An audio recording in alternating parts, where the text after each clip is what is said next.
Good morning student. Today will discuss DNA replication.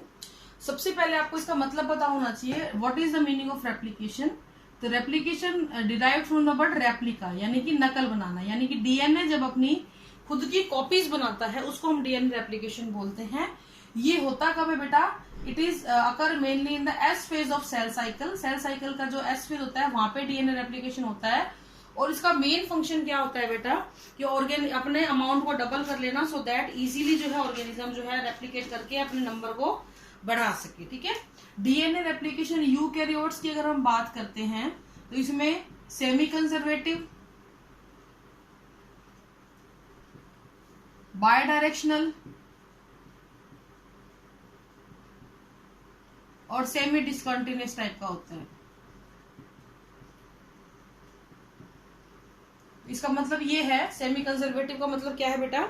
कि यहाँ पे एक पेरेंटल स्टैंड मिलेगा और एक नया स्टैंड मिलेगा। जब भी डीएनए रेप्लिकेट होगा तो दोनों बनने वाले, यानी एक से दो बनेंगे, तो जो दोनों बने हैं उनमें एक एक स्टैंड पेरेंट का होगा और एक नया बनेगा। बायोडायरेक्शनल मतलब डीएनए के दोनों स्टैंड के ऊपर एक साथ रेप्लिकेशन होगा। सेमी डिसकंटिन्यूअस एक स्टैंड लगातार बनेगा और एक स्टैंड टुकड़ों में बनेगा। तो ये कुछ होता है। अगर हम इसी के प्रोकैरियोट्स की बात करें तो वहां पे भी सेमी कंजर्वेटिव होता है, बायोडायरेक्शनल है, लेकिन कॉन्टिन्यूअस टाइप का होता है। तो इस तरीके से आपका प्रोकैरियोट्स के अंदर ये जो रेप्लिकेशन है वो कंप्लीट होगा। ठीक है। यहाँ पे एक चीज आप ध्यान रखना कि जब भी डीएनए रेप्लिकेशन होना होता है तो एक चीज बड़ी इंपॉर्टेंट होती है, दैट इज ओराई साइट। यानी कि ये एक ऐसी जगह है जहां पे रेप्लिकेशन का ओरिजिन होता है। ओरिजिन ऑफ रेप्लिकेशन यहाँ पे होगा। अगर किसी भी ऑर्गेनिज्म के अंदर डीएनए के अंदर ओराई साइट प्रेजेंट नहीं है तो वहां पे डीएनए रेप्लिकेशन कभी भी स्टार्ट नहीं होगा। प्रोकैरियोटिक में ये एक साइट होती है, जबकि यूकैरियोटिक में ये मैनी हो सकती हैं। तो इसलिए इसको यूनी रेप्लिकॉन बोल देते हैं और इसको मल्टीपल रेप्लिकॉन बोल देते हैं।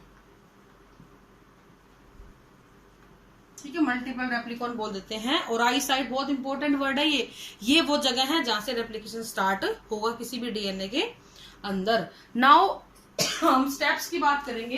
कौन कौन से स्टेप्स होते हैं बेटा? We have 7 steps. हालांकि बढ़ा रखे हैं, छोटा भी करके बता सकते हैं।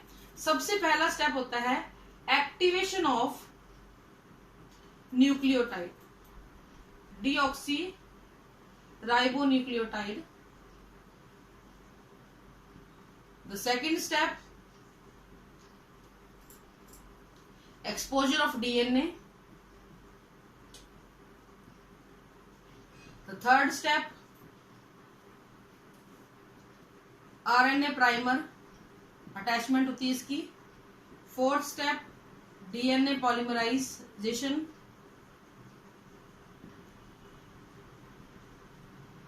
Fifth step,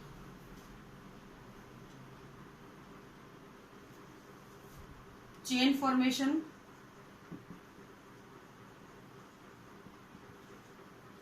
Leading and lagging strand.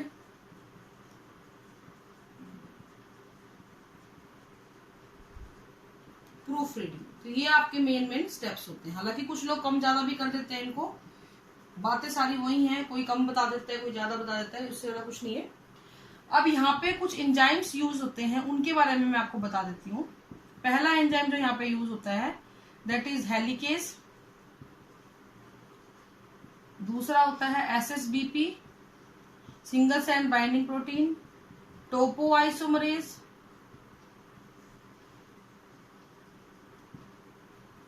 गाइरेज, सारे की बात करेंगे हम लोग, प्राइमेज और DNA dependent RNA.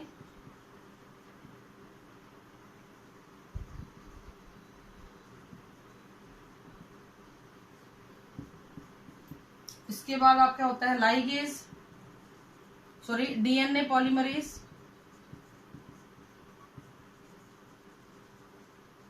Then ligase. ठीक है। तो अब बाकी हम जो भी साथ में आते जाएंगे उनके बारे में हम बात करते चले जाएंगे। तो ये कुछ आपका एक इंट्रोडक्शन है।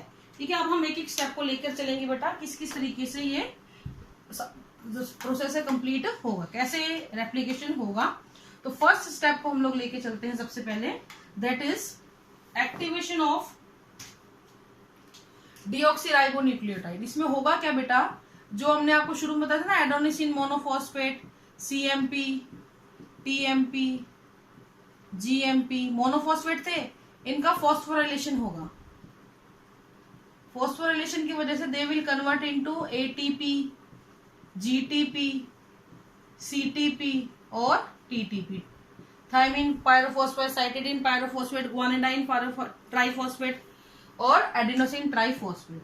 ये सब के सब एक सबस्ट्रेट की तरह भी काम करते हैं और एनर्जी प्रोवाइडर भी होते हैं। तो दो काम ये करते हैं, एक तो ये सबस्ट्रेट की तरह काम करेंगे, जब ये नए स्टैंड का फॉर्मेशन करेंगे उस टाइम पे ये AGCT का यूज होगा, प्लस ट्राइफॉस्फेट बॉन्ड है, हाईली एनर्जेटिक बॉन्ड होते हैं, तो एनर्जी भी प्रोवाइड करेंगे आपको।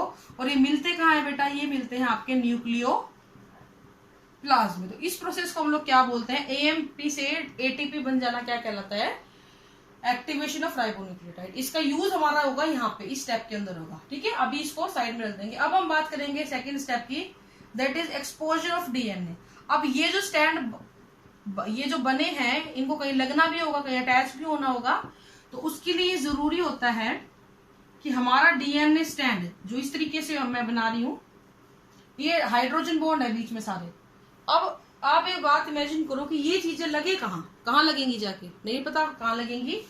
तो ओराई साइट जो होगी उस पे हेलिकेज एंजाइम आके काम करेगा, और हेलिकेज एंजाइम क्या करेगा, इस ओराई रीजन की जितने भी वो है उनके बॉन्ड्स को क्या कर देगा, हाइड्रोजन बॉन्ड को तोड़ देगा। अब हाइड्रोजन बॉन्ड जैसे ही टूटे, ये देखो ये फ्री हो गया ना, ये भी फ्री हो गए, ये भी सारे एंड फ्री हो गए। तो इस चीज को हम लोग बोलते हैं बेटा एक्सपोजर ऑफ DNA। इसके अलावा देखो, अब ये दोनों स्टैंड अलग तो हो गए, लेकिन ये बॉन्ड दोबारा भी बन सकते हैं। जैसे ही हेलिकेज ने अपना काम किया, ये हाइड्रोजन बॉन्ड दोबारा बन जाए, हेलिकेज का काम खराब हो गया। लेकिन ऐसा नहीं होता, क्योंकि यहाँ पे फिर आता है सिंगल स्टैंड बाइंडिंग प्रोटीन। ये क्या करता है बेटा, ये जो हेलिकेज एंजाइम ने जो काम किया ना, इन दोनों स्टैंड को अपार्ट रखता है, इनको दूर रखने की कोशिश ये कर देता है, या आराम से इनको दूर रख देता है। तो बेसिकली आपका DNA कुछ इस तरीके से बन जाता है।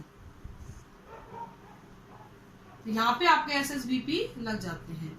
अब जब ये प्रोसेस हो रहा होता है, ऐसे खुल जाती है स्टैंड, इस चीज को हम लोग बोलते हैं बेटा रेप्लिकेशन फोर्क। ठीक है, ये SSBP है जिन्होंने इन दोनों को दूर रखा हुआ है। हेलिकेज अपना एंजाइम अपना काम कर ही गया, खोल गया इसको। लेकिन जब ये खुल रहा होता है ना, तो पीछे वाले एरिया में थोड़े से वो आ जाती है, टेंशन क्रिएट होती है। इस टेंशन को रिलीज करने का काम कौन करेगा, टोपोआइसोमरेज करेगा और गायरेज। टोपोआइसोमरेज और गायरेज एंजाइम इस टेंशन को रिलीज करेंगे। तो इस तरीके से आपका DNA स्टैंड एक्सपोज हो जाता है। फिर आपका आता है next step, that is primer. RNA primer आके अब जुड़ेगा इस फॉर्क के ऊपर। वो कैसे जुड़ेगा, कहाँ जुड़ेगा, वो मैं आपको बता देती हूँ। थोड़ा सा बड़ा डायग्राम बनाएंगे हम लोग। ये आपका 5' एंड ये 3', तो सामने वाला क्या होगा, 5 और 3 ऐसे होगा। अब आपको ये बात अच्छे से मैंने बता रखी है कि कोई भी नई चेन बनती है तो वो 5' से 3' की तरफ चलना पसंद करती है। अब अगर किसी को 5 से 3 चलना है, इसका मतलब वो मेन पेरेंटल स्टैंड के किस तरफ जाके लगे, 3' की तरफ लगे, क्योंकि 3 के पॉजिटिव 5 होगा। यानी कि अगर किसी चेन को 5' की तरफ चलना है तो 5 से 3 यूं चले। ऐसे ही ये 5 है तो ये हम इसको ये मान लें कि 3 है, तो इसका मतलब क्या होगा, 3 के सामने अगला प्राइमर यहाँ आएगा। तो इस तरीके से एक स्टैंड पे प्राइमर यहाँ लग जाएगा, दूसरे स्टैंड पे प्राइमर यहाँ लग जाएगा। समझ में आ गया क्यों लगा, क्योंकि 3' के सामने ये कौन सा 5' एंड होगा और ये 5 से 3 की तरफ चल पड़ेगा। ऐसे ही इस 3' के सामने ये कौन सा होगा, 5' एंड होगा, तो ये 5 से 3 की तरफ चल पड़ेगा। नाउ द क्वेश्चन इज, ये प्राइमर है क्या। ये छोटा सा स्मॉल न्यूक्लियोटाइड ऑफ RNA होता है, ग्रुप ऑफ न्यूक्लियोटाइड होता है जो कि DNA डिपेंडेंट होता है। अगर ये ना जुड़े तो आपकी चेन फर्दर इंक्रीज नहीं करेगी। इसका होना बहुत जरूरी होता है। और ये हमेशा जो मेन स्टैंड होता है, पेरेंटल स्टैंड होता है, उसके कहाँ पे जाके लगता है बेटा, ये हमेशा जाके लगेगा उसके 3' एंड पे। तो ये 5' है इसका, ये वाला अगर इतने हिस्से को हम काउंट करें तो 5', के सामने ये 3' हो गया और इस एंड पे लग गया, तो एक उधर लग गया और एक इधर लग गया। ठीक है, तो ये हो गई आपकी थर्ड स्टेप आरएनए प्राइमर। चौथा हम डीएनए पॉलीमरेज एंजाइम की थोड़ी सी बात कर लेते हैं। यहाँ पे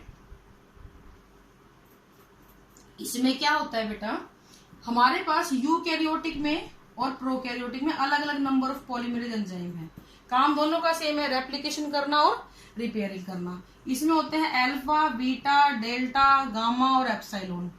इसमें होते हैं polymerase third, polymerase second, polymerase first.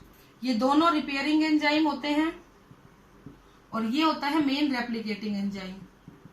इसी तरीके से ये और ये, यानी कि अल्फा, डेल्टा और एप्सिलॉन ये होते हैं रेप्लिकेशन में हेल्प करने वाले। ये लीडिंग स्टैंड को बनाएगा, ये लैगिंग स्टैंड को फॉर्म करेगा और ये ओवरऑल रेप्लिकेशन को कंट्रोल करेगा। तो इस तरीके से प्रोसेस चलता है डीएनए पॉलीमरेज की हेल्प से। फिर नेक्स्ट स्टेप, फिफ्थ स्टेप आता है बेटा आपका बेस पेयरिंग। बेस पेयरिंग का मतलब क्या हुआ, ये जो खाली स्टैंड है यहाँ पे कोई ना कोई तो चीज जुड़ेगी ना आके। तो यहाँ पे जब नए नए बेस जुड़ेंगे तो उसको हम क्या बोलेंगे, बेस पेयरिंग। क्योंकि आपको पता है आपके बेस टीपी की फॉर्म में है, इस फॉर्म में है, तो इनको न्यूक्लियोफिलिक अटैक होगा इन पे, जिसकी वजह से क्या होगा, एएमपी, टीएमपी वही वापस अपनी ओरिजिनल पोजीशन में आ गए।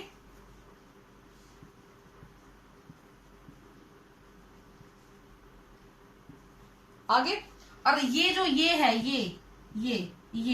ये किसके पास जाके जुड़ेंगे, ए जुड़ेगा जाके टी से, अगर ये टी है तो ये जुड़ेगा ए से, ये सी है तो जुड़ेगा जी से, और ये जी है तो जुड़ेगा सी से। ठीक है, इस तरीके से जुड़ते चले जाएंगे। प्लस यहाँ पे जो ट्राइफॉस्फेट था और उससे मोनोफॉस्फेट में बदला, तो यहां से आपको 2 इनऑर्गेनिक फॉस्फेट मिले जिनका हाइड्रोलाइसिस होगा और मिलेगी एनर्जी।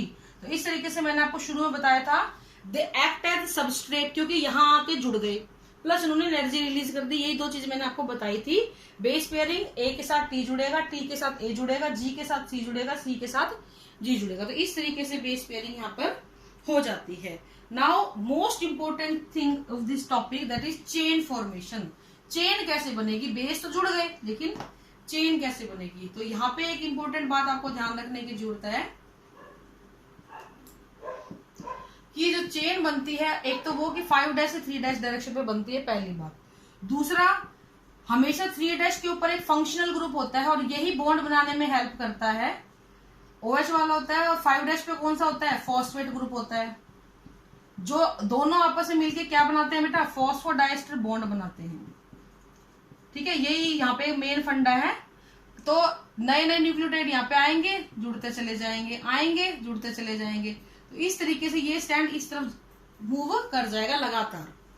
ऐसे ही ये 5' है तो ये 3' स्टैंड है, ये भी क्या कर जाएगा बेटा, लगातार बढ़ जाएगा। अब आप सोचोगे कि मैडम कह रही थी कि एक लैगिंग स्टैंड होता है, एक लीडिंग स्टैंड होता है, ऐसी तो कोई बात बताई ही नहीं, दोनों ही लगातार बन गए। लेकिन बेटा आप एक चीज इमेजिन करो, ये तो हुआ इतने से हिस्से का जितना खुला हुआ है। ठीक है, अब मैं अगर इस पीछे वाले हिस्से को भी खोल दूं तो स्ट्रक्चर कुछ ऐसी होगी, और मैंने और ज्यादा खोल दिया, जिसमें यहाँ पे ये लगातार बना हुआ है। ठीक है, ये 3', ये 5', ये 5', ये 3'। अब ये पूरा अगर खुल गया तो ये हो जाएगा 5' और ये 3' के सामने 5, तो यहाँ पे ये हो गया 3'। जबकि पहले वाली चेन यहां तक बनी हुई है, इस डायरेक्शन में लगातार बनी हुई है, ये इस डायरेक्शन में लगातार बनी हुई है। ये वाली कंडीशन मैंने, ये जो इतनी बनाई है ना, ये वाली बनाई हुई है। पीछे का स्टैंड खोल दिया मैंने। अब होगा क्या, इसको आगे बढ़ने में दिक्कत नहीं आएगी क्योंकि तो लगातार चल सकता है, क्योंकि यहाँ पे आरएनए प्राइमर आके जुड़ेगा और अटैच हो जाएगा, क्योंकि पहले भी इस तरफ ही जुड़ा था, अब यहाँ जुड़ जाएगा, एक ही बात है। लेकिन इस कंडीशन में प्राइमर कहाँ जुड़ा था, यहाँ। अब की बार भी प्राइमर कहाँ जुड़ेगा बेटा, यहाँ जुड़ेगा, जुड़ गया यहाँ पे। अब जब ये जुड़ा तो ये तो ऑलरेडी एक चेन बनी हुई है छोटी सी, एक और बनेगी, फिर और खुलेगा स्टैंड, तो अगला प्राइमर 3' स्टैंड यहाँ आएगा, फिर एक और चेन बनेगी, और पीछे चले जाए तो यहाँ आ गया, एक और चेन बनेगी। क्योंकि प्राइमर दूर जाके लग रहा है तो ये चेन लगातार ना बन के छोटे छोटे टुकड़ों में बनती है, जिसको हम बोलते हैं ओकाजाकी फ्रैगमेंट्स। क्या बोलते हैं बेटा? Okazaki fragments. इन टुकड़ों में बनने की रीजन क्या थी? क्योंकि प्राइमर दूर लग रहा था। यहाँ पे प्राइमर यहीं लगा, इस डायरेक्शन में तो लग रहा है ना, थोड़ी देर में यहाँ लग जाएगा, फिर यहाँ लग जाएगा, चेन लगातार बनती चली जाएगी। यहाँ पे क्योंकि मेन चेन से काफी दूर लग गया तो चेन कंटिन्यू नहीं हो पाई, इसीलिए जो स्टैंड आपका लगातार बन रहा है उसको हम बोलेंगे लीडिंग स्टैंड, और जो स्टैंड आपका लगातार नहीं बन रहा, टुकड़ों में बन रहा है, उसको हम बोलेंगे लैगिंग स्टैंड। और ये लैगिंग स्टैंड बनता किससे है? ओकाजाकी फ्रैगमेंट से। अब बात आती है कि टुकड़ों में बन गया, एक टुकड़ा ये बन गया, फॉर एग्जांपल एक ये बन गया, एक ये बन गया, वे जुड़ेंगे कैसे? They all attach bye DNA ligase enzyme. तो डीएनए लाइगेज इनको जोड़ेगा ताकि इजीली इनका फॉर्मेशन हो सके। तो पॉलीमरेज एंजाइम हेल्प करेगा इसके बनने में। तो इस तरीके से लीडिंग और लैगिंग स्टैंड जो है फॉर्मेशन होते हैं। मैं दोबारा से बता देती हूँ, यहाँ पे प्राइमरी यहाँ लगा, थोड़ी देर में यहाँ लग जाएगा, थोड़ी देर में यहाँ लग जाएगा, कोई दिक्कत नहीं। लेकिन यहाँ पे देखो, पहले प्राइमरी यहाँ लगा था, अब की बार यहाँ लगा, इस गैप को तो फिल करना पड़ेगा, डायरेक्शन यही रहेगी। फिर अगली बार यहाँ लगेगा, इस गैप को फिल करना पड़ेगा। तो ये एक टुकड़ा बना, ये एक टुकड़ा बना, ये एक टुकड़ा बना। तो इनको हम बोलते हैं ओकाजाकी फ्रैगमेंट्स। क्योंकि टुकड़ों में बन रहा है इसीलिए इस प्रोसीजर को हम बोलते हैं सेमी डिसकॉन्टिन्यूअस। यानी एक स्टैंड लगातार बन गया, एक स्टैंड टुकड़ों में बन गया, सेमी डिसकॉन्टिन्यूअस बोल देते हैं। और सबसे बड़ी बात, सेमी कंजर्वेटिव क्यों बोला? ये देखो पेरेंटल स्टैंड है और ये नया स्टैंड है, ये पेरेंटल है और ये नया स्टैंड है। तो इस तरीके से हम लोगों का जो रेप्लिकेशन है वो कंप्लीट होता है। अब लास्ट स्टेप जो आपका आता है that is proof reading. Proof reading में क्या होगा बेटा? फॉर एग्जाम्पल कोई बेस पेयर गलत लग गया, तो उस गलत बेस पेयर को आइडेंटिफाई किया जाएगा, उसको वहां से रिमूव किया जाएगा और उसकी जगह सही बेस पेयर को लगाया जाएगा। That is known as proofreading. तो ये आपका कंप्लीट प्रोसीजर होता है डीएनए रेप्लिकेशन का। और इतना ही आज के लिए बेटा। Thank you, have a nice day.